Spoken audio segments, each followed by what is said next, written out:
Hey, welcome to Online for Love, your resource for dating by the numbers. I'm Tyler, your certified dating expert, and today we're going to be comparing two huge dating companies, Hinge and Tinder.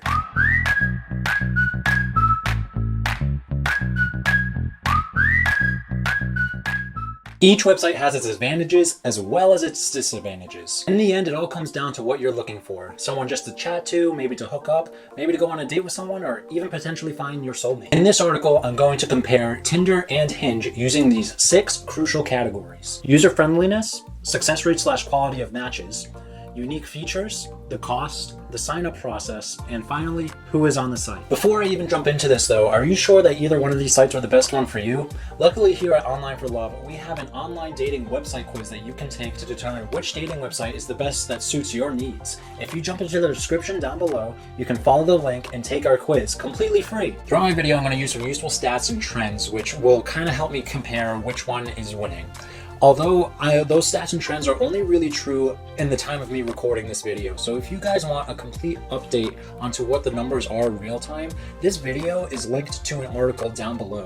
And the numbers and stats on the website are constantly updated real time in order to ensure you're getting the best information. Now let's jump into our first category, which is user friendliness. As far as Tinder goes, the setup and the interface is very simple and it's great for first-time users of online dating. Making contact is the same exact method. All you have to do is swipe. There aren't many options or information that you have to put in that might frighten you. Tinder made sure to make the profiles very simple, yet have the option to be detailed with including a bio that you write yourself. Tinder allows you to keep a low profile and you don't need to reveal too much about yourself if you don't want to. Profiles of other users are quite simple as well. You can see their photos, their age, their name, and how far away they are from your current location. In their About Me section or their bio, they have the option to write a little bit more information about themselves, and you can easily visit their profile to check it out, read it, and see if that person's the one for you. As far as Hinge goes, you fill in a lot more information than you can on Tinder. Hinge not only has information on your location or your gender, but also your gender orientation and your thoughts on specific topics. It's easy to navigate through contacts, find other members, and initiate contact.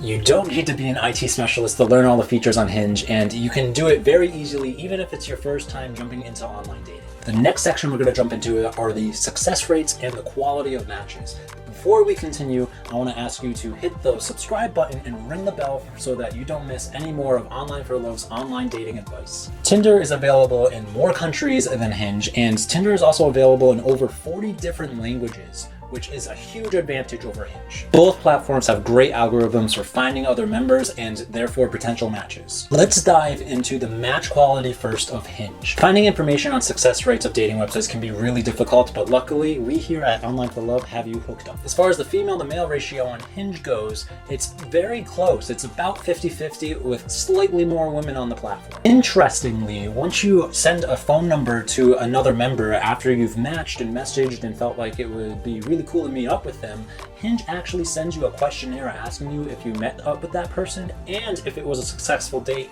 and if you would go on another date with them again. In both cases, the answers to both questions were very positive, with 90% of people saying that they enjoyed their first date and 72% of people saying that they would go on a second date with that person again. This quick questionnaire is ingenious because it, 1, tells them their rates and how successful they are, but 2, also tells them where they're getting it wrong in the algorithm and allows them to adjust and fix it to make the algorithm better as time goes on. The success rate on Hinge might be related to how Hinge has a much more detailed profile than Tinder does, but we'll get into that later when we talk about the sign-up process. Now let's talk about the match quality on Tinder. Now, in comparison to other dating sites, Tinder is notoriously seen as more of a hookup site rather than a site where you're looking for a serious partner. Tracking the success rate on Tinder is a little bit harder than tracking it on Hinge because Tinder doesn't have any surveys to ask users if they hooked up with somebody and if they would do it again. Unlike on Hinge, on Tinder, your gender really does determine how well you will find more matches.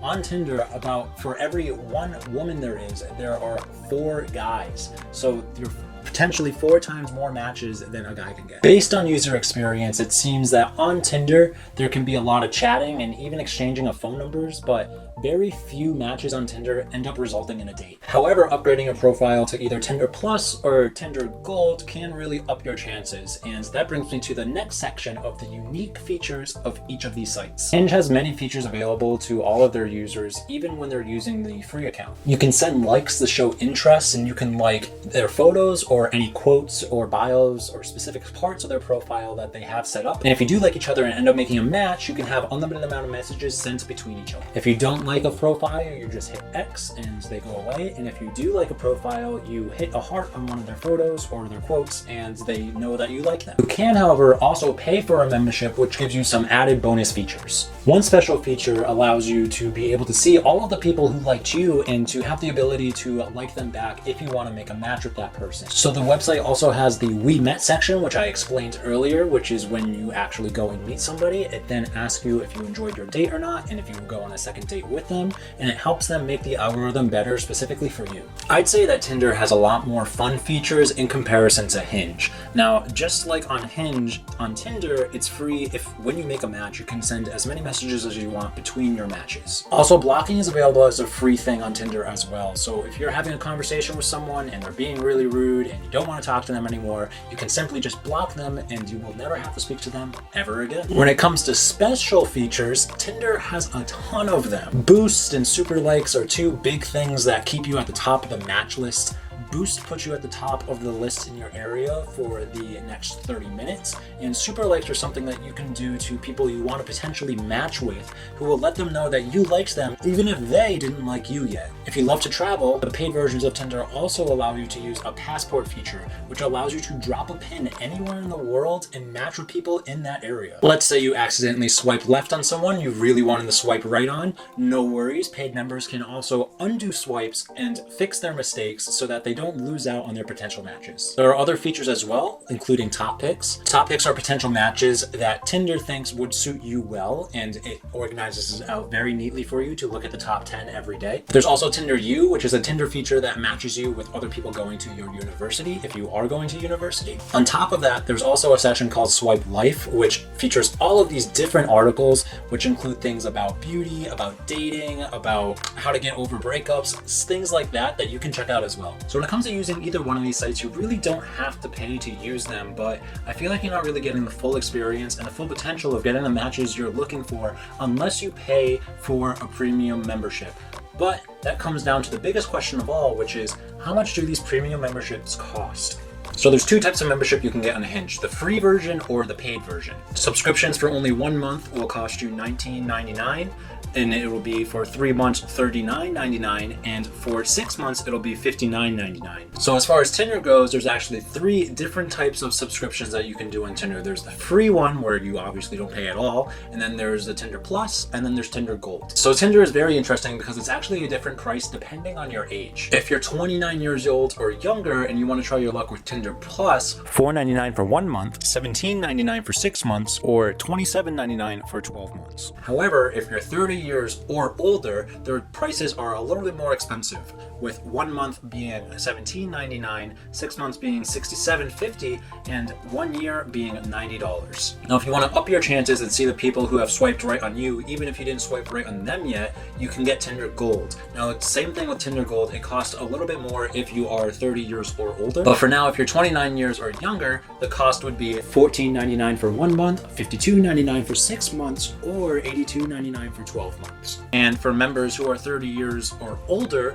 it's $26.99 for 1 month, $101.52 for 6 months, or $135 for 1 year. So honestly, depending on how much it will cost you, actually kind of depends on your age. If you're going to get Tinder Gold for a full year subscription, it'll cost you less than Hinge if you're 29 years or younger. But if you're going to get a Tinder Gold subscription when you're 30 years or older, Hinge is actually going to cost you less money. So let's move on to the next section, which is how natural the sign-up process is. One of the biggest advantages for signing up for Tinder is that it's extremely quick. You can sign up with either your email, your cell phone, or your Facebook profile, which if you do decide to do that, it can be really quick for you because it automatically takes photos that you upload from Facebook and puts it right into your Tinder profile. Once you go through your initial sign up, you'll have to get your phone number out and they'll send you a verification message. Once your profile is verified, then you'll have to fill out some basic information. Your name, your sex, and your age are all things that are mandatory for when you sign up for Tinder, but you do want to make sure you do also add some photos just to up your chances. Hinge has a little bit of a longer sign up process, so just be patient when you're going through all of the steps. The results are amazing. You end up with a profile that promotes your chances of finding a match. You can also sign up with a Facebook account on Hinge, but it doesn't necessarily make the sign up process any faster. If you don't want to use Facebook, that's fine. You can use your cell phone number. They'll just send you a text message with a verification code, which you'll have to enter in. When signing up for Hinge, you are obligated to answer all of these questions, but you don't have to have them displayed on your profile. So when signing up for Hinge, they will ask you for some basic information, just like any other online dating site, including your name, your age, your country of origin, your gender. But it also asks you for other information as well, including your height, your education, your work, stuff like that. Once you complete this section, you'll be asked a few controversial questions. Your answers don't have to be long, and again, they do not have to appear on your profile.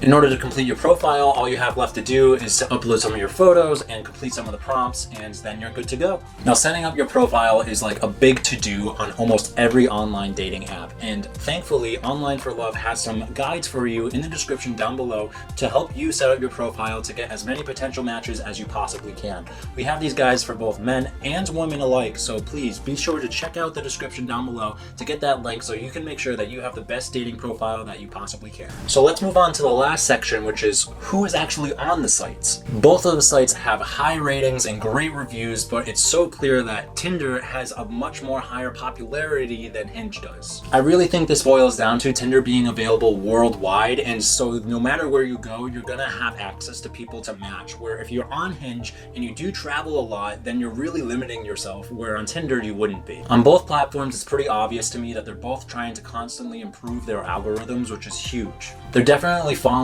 the trends, listening to their users, and fixing any problems that there seem to be with both of the apps. It is worth noting that Tinder does have about 4 times as many guys as there are girls on the website, so if you are a male, your chances of meeting somebody are much lower than if you're a female on Tinder, where on Hinge, it's roughly 50-50, so your chances are pretty even among the board. As far as the age range between Tinder and Hinge, Tinder seems to be geared towards a much younger crowd, and I'd say that's true not just in statistics, but because of the price ranges that they're charging for younger users versus older users. When it comes to member structure and actual age, it seems that Tinder is a little bit more of a younger crowd, with averaging 18-year-olds to 34-year-olds, where Hinge is a bit of an older crowd, but not really older, just towards the older end of that spectrum, from 24 years old to 32 years old. I think it is also worth noting, if you're part of the LGBTQ community, you're more than likely to get a match on Tinder than you are on Hinge, as the community is way bigger on Tinder. Tinder also has advanced options for the LGBTQ community, where Hinge doesn't have nearly as many options for them.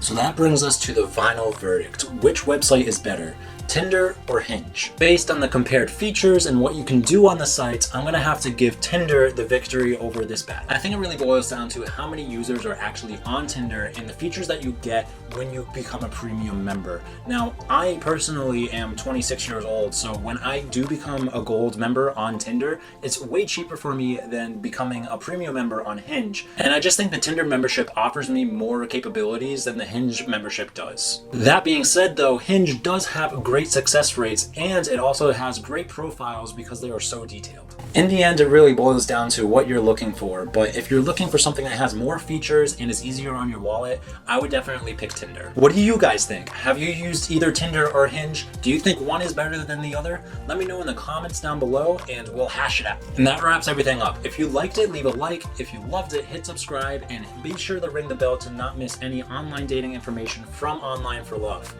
Alrighty, happy dating.